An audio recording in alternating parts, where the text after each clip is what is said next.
Welcome back to the shop. I don't know if any of you saw my post there yesterday. I had a little question for you guys, see if anybody figured out what I'm building here.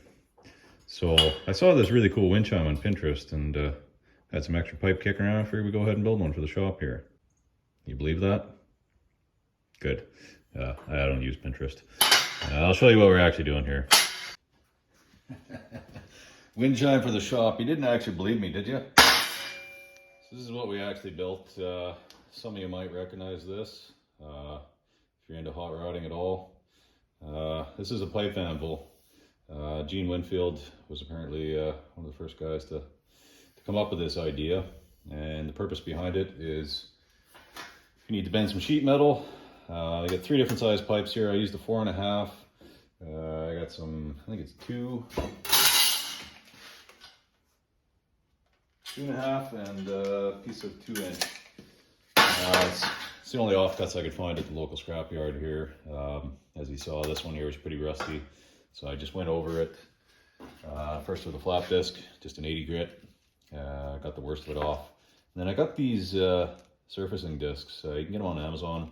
I believe these ones are Focus brand, and the discs I use here are Focus 2 cheap. I've been pretty happy with these, and just clean them off. I think this stuff here was actually sprinkler system pipe, but it's all 3/16 wall, so shouldn't heavy. If anything, is overkill for what we're doing here.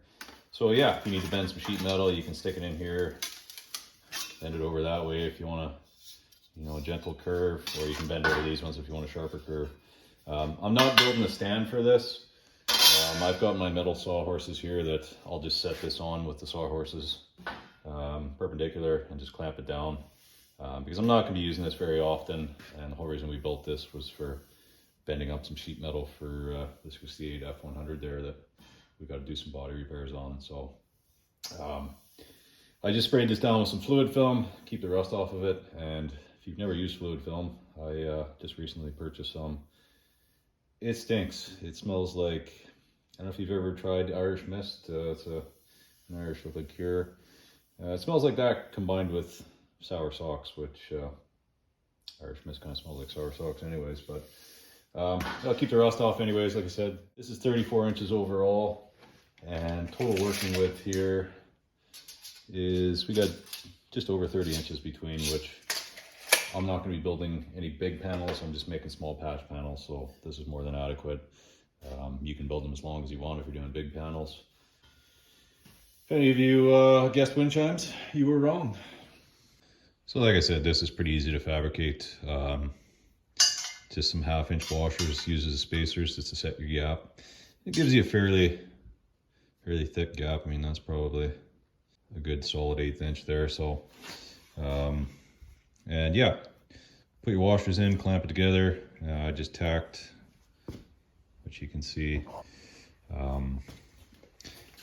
It's a little tricky, being that you've got a fairly wide gap there, so you've got to kind of, tack on the one side, tack on the other, and then bridge your gap.